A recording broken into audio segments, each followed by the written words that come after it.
Ei, Ernest, encara no has participat al concurs de Jo tinc la paraula? No, encara no. La veritat és que no he tingut gaire temps i a sobre no m'han vingut idees.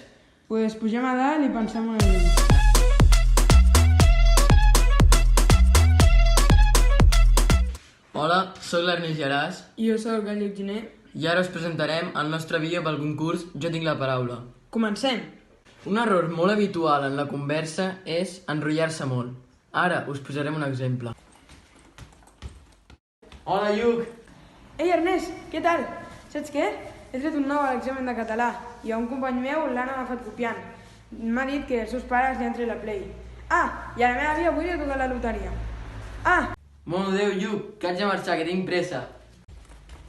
Com s'enrotlla aquest tio. Ho arribo a saber i no el saludo. Un altre problema que hi ha a l'hora de la conversa és no escoltar. La gent aquella que els estàs explicant una cosa i no en fa ni cas, els hi preguntes una cosa i no saben ni de què li estàs parlant. Lluc, et toca parlar. Sí. Què? Vas veure el partit del City?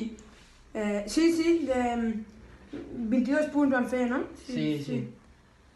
D'això és el que us parlo. Un dels problemes més habituals i que crea més dificultat en una conversa és no estar d'acord. Ei, Ernest, has vist que estan pensant de posar tot aquí a les 8 de la nit? Ostres, sí, em sembla fatal. Per què? Si és per baixar els contagis. Ja, però i la gent que es queda sense treball, què?